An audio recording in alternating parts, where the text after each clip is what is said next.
मोदी सरकार जी के हथियार है ये तो। ईडी हुई, आईटी हुई, सीबीआई हुई। गठबंधन कामयाब हो गए सब शुरू से, जब से गठबंधन की घोषणा हुई थी हर कोई यही कह रहा था कि गठबंधन तो टिकेगा ही नहीं, गठबंधन तो टिकेगा ही नहीं। कोई इधर जा रहा है, कोई उधर जा रहा है, कोई इधर जा रहा है, कोई उधर जा रहा है। लेकिन आपने देख लिया ना, धीरे धीरे जैसे जैसे चुनाव नजदीक आ रहे हैं गठबंधन आकार लेता ही जा रहा है। सबसे ज़्यादा बात तो उठाई गई थी यूपी के बारे में, अखिलेश जी के बारे में कि इनके साथ गठबंधन कहाँ टिकेगा। जब मध्य प्रदेश में चुनाव हो रहे थे तो कमलनाथ जी की बात तो बहुत ज़्यादा होकर आ गया था, उदाहरण दिए गए थे उसके, कौन अखिलेश फखलेश, कौन अखिलेश फखलेश।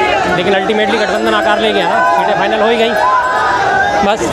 तो इसी तरह से बाकी राज्यों में भी, और जहाँ जहाँ जैसे भी, दिल्ली में भी यही कहा जा रहा था कि आम आदमी के साथ गठबंधन नहीं होगा, हो गया, सीटें फाइनल हो गई। 4 सीटें आम आदमी और 3 सीटें कांग्रेस। इस तरीके से दिखाया जा रहा है कि कांग्रेस मजबूत होगी उत्तर प्रदेश में। उत्तर प्रदेश में तो जनाधार कांग्रेस का है नहीं, तो फर्क क्या पड़ेगा? सर फर्क क्यों नहीं पड़ेगा? उत्तर प्रदेश में कौन कहता है कि जनाधार नहीं है? आप देखो जहाँ जहाँ से उनकी यात्रा निकली है, वहाँ से हजारों लाखों लोग उनकी यात्रा में शामिल हुए हैं। लेकिन आपने जो कहा ना कि दिखाया जा रहा है, हकीकत यही है कि हकीकत दिखाई नहीं जा रही। हकीकत नहीं दिखाई। हकीकत ये है कि हकीकत दिखाई नहीं जा रही। हकीकत में जो है उनके साथ अच्छा खासा जनाधार जुड़ रहा है, अच्छे खासे लोग उनकी यात्राओं में शामिल हो रहे हैं, लोग उनसे इम्प्रेस हैं। लेकिन दिखाया जाता है या तो सभा होने से पहले की सीन या सभा होने के बाद, जब कुर्सियां खाली हो जाती हैं तो वो बीजेपी आईटी सेल द्वारा ट्विटर पे इन सब चीज़ों पे फैला दिया जाता है। देखो जी कितने से लोग थे इनकी सभाओं में, तो लोग ही नहीं जुट रहे। हालत इस तरह से दिखाई जाती है। तो ज़मीनी हकीकत है, आप याद है जाके देखो BHU से जब उनकी सभा निकली तो क्या वहाँ लोग नहीं थे? पूरे के पूरे रोड गंदौलिया चौक से लेकर और वो सुनारिया चौक तक सारा का सारा रोड भरा पड़ा था। कंटिन्यू लोग उनके साथ थे, ऐसा नहीं है कि लोग उनके साथ नहीं हुए। लेकिन आज का जो मेन स्ट्रीम का मीडिया है बिल्कुल दलाल मीडिया हो चुका है, बिल्कुल पालतू मीडिया हो चुका है। वो उनकी कोई चीज़, कोई भी अच्छी चीज़ दिखाने को ही राजी नहीं होता। मेन मीडिया क्या दिखाता है? कुत्ते को बिस्कुट दिया, वो तो पूरे दिन वो चला देगा। लेकिन उनकी सभा में कितने लोग जुटे, लाखों लोग उनकी सभा में इकट्ठे, वो कभी नहीं दिखाता। हकीकत कहीं ना कहीं अखिलेश यादव जी कमजोर हुए हैं, तभी राहुल गांधी के लिए नहीं। देखिए कमजोर होने की बात अलग है, अखिलेश यादव जी कमजोर नहीं हुए, इस बात को कहना गलत होगा।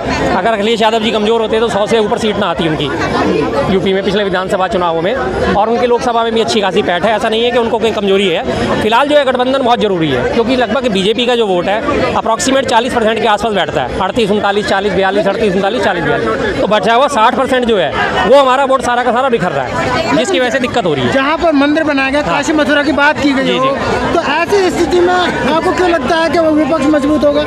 सर देखिए, मंदिर मस्जिद में जो वोट देने वाले लोग थे, जब तक नहीं बना था मंदिर तब तक भी वो लोग बीजेपी को इसी वजह से वोट दे रहे थे कि ये हमें मंदिर बना के देगी। अब मंदिर बन गया है, अब भी उनका वोट बीजेपी को ही जाना है क्योंकि मंदिर बन गया है। लेकिन जिन्होंने वोट जब तब नहीं दिया था, मंदिर के नाम पे वोट जिन्होंने तब नहीं दिया था और आज भी नहीं दे रहे, तो वो वोट तो अलग ही जाना है ना।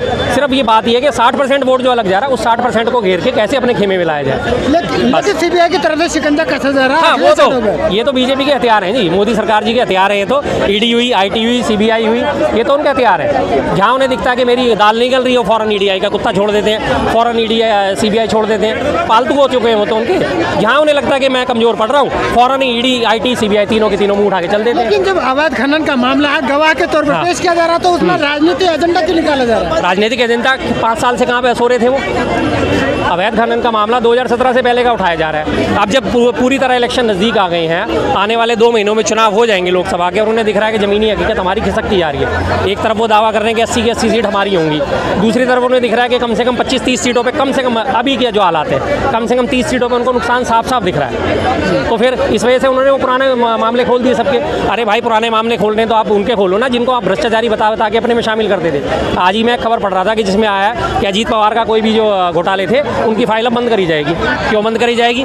एक तरफ तो अजीत पवार 70,000 करोड़ के घोटाले के आरोपी थे, आज वो बीजेपी में शामिल हो गए तो उनकी फाइलें बंद करी जा रही हैं, और जो शामिल नहीं है उनके फाइलें खोली जा रही हैं। अखिलेश को देख रहे हैं, राहुल को देख रहे हैं, लेकिन मोदी जी को नहीं देख रहे, जो कह रहे हैं कि मोदी की गारंटी है 400 पार है। मोदी जी की गारंटी 400 पार है, उनके ईवीएम के भरोसे 400 पार का वो दावा ठोक रहे हैं। मैं गारंटी देता हूं उनको, अगर वो गारंटी दे रहे हैं तो मैं भी एक आम आदमी हूँ, मैं भी गारंटी दे रहा हूँ। इस बार का चुनाव बैलेट पेपर पे करा लें और एक चरण में चुनाव कराएं। ये नहीं कि आप 5 चरणों में, 8 चरणों में, 10 चरणों में चुनाव कराएं। सीधी सी बात है, पिछला रिकॉर्ड आप उठा के देखेंगे, इस बात को मैंने पहले भी बहुत अच्छे तरीके से उठाया था। जहाँ जहाँ बीजेपी के जीती है वहाँ पोलिंग डेट में और इलेक्शन डेट में और काउंटिंग डेट में 15-15, 20-20, 25-25, 30-30 दिन का फर्क था।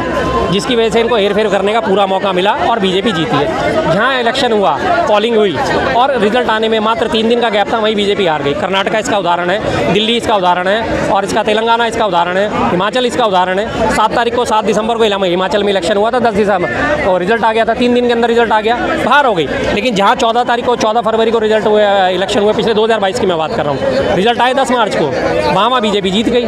तो मैं भी कह रहा हूँ ना, मोदी जी गारंटी दे रहे हैं, हम भी कह रहे हैं गारंटी आप दे रहे हो, 400 पार हो, आप लोकप्रिय प्रधानमंत्री हो, आपको जनता चुनना चाहती है, इस बार का चुनाव बैलेट पेपर पे करा लो और एक चरण में चुनाव करा लो। संसाधन बहुत है भारत देश के पास, ना कमी है, ना पैसे की, ना संसाधनों की, ना मैन पावर की, किसी चीज़ की कमी नहीं है। एक चरण में एक दिन में चुनाव कराओ और अगले दिन के बाद से उसकी काउंटिंग शुरू करा दो। आपकी जमीन है कि सामने ना आ जाए तो पता चले। अच्छा, 2 युवा हैं, अखिलेश है और राहुल गांधी जी। दोनों पे करप्शन के आरोप है और बताते हैं कि हम इंडिया को मजबूत कर रहे हैं। इंडिया को करप्शन के आरोप किस पे नहीं है? क्या मोदी जी पे करप्शन के आरोप नहीं है? क्या उनके मंत्रिमंडल पे करप्शन के आरोप नहीं है? उन्होंने उनको असम के मुख्यमंत्री को हेमंत बिस्वा शर्मा को बना रखा है, शारदा चिटफंड घोटाले पे के आरोपी हैं, वो सिंचाई घोटाले के आरोपी हैं। उनकी जो मिसेज है उनके ऊपर वो चिटफंड कृषि घोटाला उनकी वाइफ के ऊपर है। उधर मध्य प्रदेश में व्यापक घोटाले के तार सारे जुड़े हुए हैं बीजेपी वालों के साथ। छगन भुजबल को आप ले लो, उसके तार जुड़े हुए हैं। अजीत पवार को आप ले लो, उसके तार जुड़े हुए हैं घोटालों से। किसके घोटालों के तार नहीं जुड़े हुए? और सबसे बड़ा घोटाला मैं तो कहता हूँ, खुल के कहता हूँ कैमरे पे, प्रधानमंत्री ने स्वयं करा हुआ है, प्रधानमंत्री केयर फंड के नाम से। प्रधानमंत्री केयर फंड बनाया था कोरोना के टाइम में, आज तक उसका किसी को पता है कि उसमें कितना पैसा जमा हुआ या उसमें से कितना पैसा खर्च हुआ? कोई भी एक आदमी आके जानकारी दे दे कि इसमें इतने लाख करोड़ जमा हुए थे या इतने हजार करोड़ जमा हुए थे और इतना इसमें खर्च हुआ है। कोई ऑडिट हो है उसका? CAG उसका ऑडिट नहीं कर सकती।